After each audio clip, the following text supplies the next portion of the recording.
10 minutes before 2 here on Sunday afternoon, February 20th, 2011, where for the last 2 hours we've been in here doing the radio program, and I understand that outside here in the Twin Cities, it's turning ugly. Oh, yeah. The phone has been ringing. People have been texting. We have a get-together tonight that we call church. Uh-huh. And we have this get-together tonight, and people are saying, hey, what are we doing? Yeah. Are we canceling? Are we going to keep it going? Yeah. So we have some decisions to make about that, apparently, because the day has turned ugly. And we live in a world that's full of that, right? We live in a world where it's beautiful at one moment and can turn quite owly the next. Yes. So we like to encourage one another to see above the clouds. Yeah. You know that whole thing about the sun will shine, the sun will come out. The sun's always out. You just can't see it. Mm-hmm. It's not true that, the sun's not shining, right? This is the experience that we now have when we fly in airplanes, which, 50, 75 years ago, most people didn't have that experience. No. They never popped above the clouds and looked and just said, look at that. The sun is still shining out here. I just couldn't see it where I was. Mm-hmm. So, we get a little sunny around here at the end of the first hour with a segment that we call Right On, because many people experience the good things that happen in their lives, the good things that happen in their days, and they start sharing the right-ons with each other. So we like to encourage people that on this program you get to talk about all kinds of things that go on, all sorts of things that matter. But we like to end every conversation with the glimmer of hope, with the wink in the eye, with the possibility that things might be better than they have been. Yeah. That things might not stay as they were, that the future is here, it's just not easily distributed yet. And that the world belongs to those who want to change it.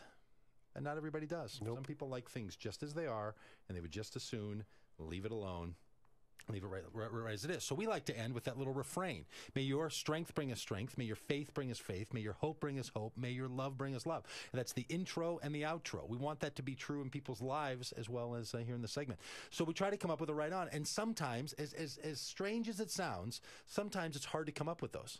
Yeah. Sometimes it's difficult to come up with a good right on, because I like to base them both on individual personal stories, like last week with the mom who forgave the man who murdered her son. Yeah. And sometimes I like it to be about the big things, like the people in Egypt who were the Christians surrounding the Muslims in their prayer in that center square. Yeah, during the protests. Yeah. You want to see, you want it to be both big and personal at the same time. So it's tough to come up with. So what I'm going to invite everyone to do, and I do this all the time, I know some people are already doing it. If you have a right-on that comes up, send it over to the radio show. Send it over to the email address, doug@dougpagitt.com.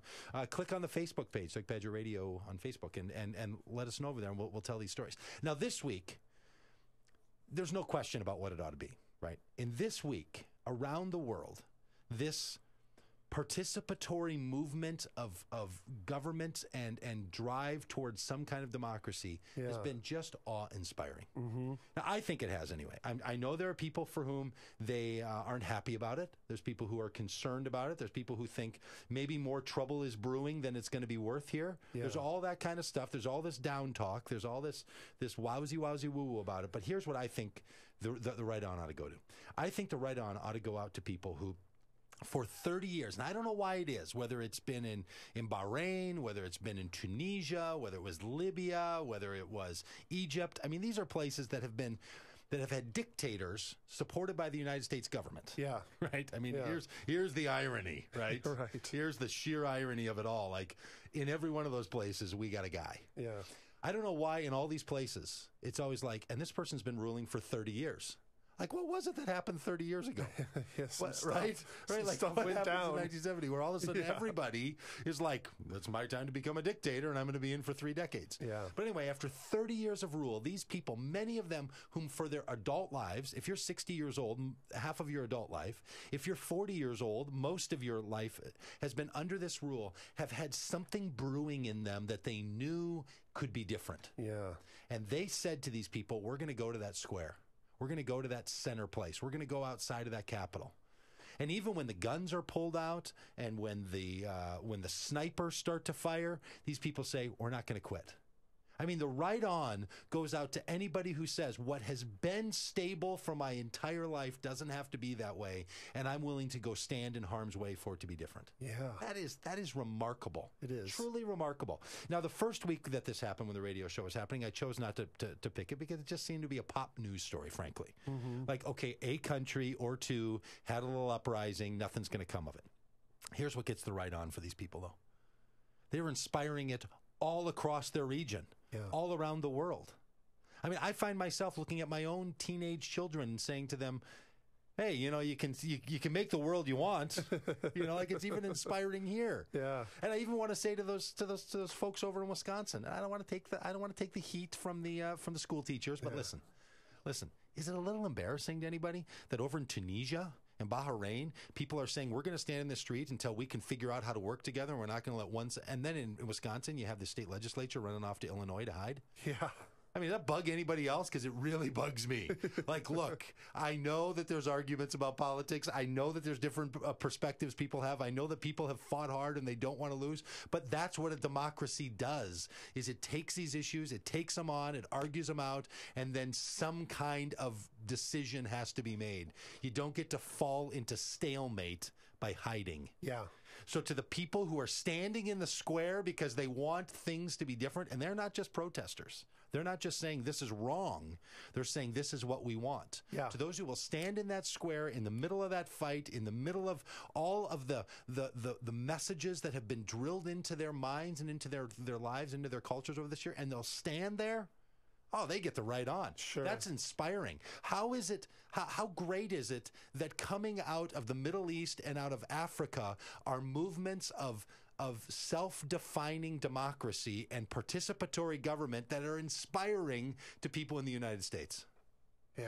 I mean, isn't that great? Amazing, yeah. It's amazing. It's just, it's truly something else. I just find it to be stunning. And I want to give the right on to all those people. Now here's where that gets pathetic, right? They don't need this radio station saying right on to them. It was like that fella from Google who's, you know, was the instigator behind the thing in Egypt. Yeah. He's like, you know, we don't need the United States to cheer us on this. Yeah.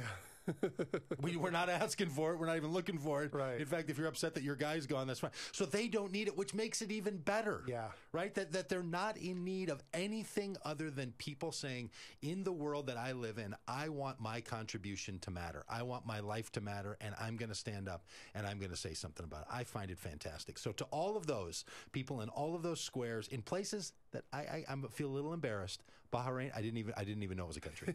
I mean, I know that shows, you know, my limitation. You can write to the station and tell them what a punk I am.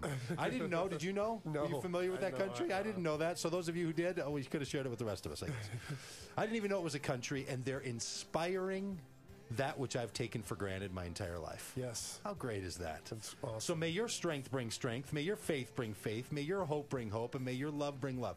And to anyone who's doing that, to anyone who's rising above that which has become the norm in their lives in order to say that there's something more, there's something other. Right on. Right on. Pagitt Radio. Hey, we're going to be back next week. Join us for your little afternoon delight, for your little conversation of religious radio that's not quite right.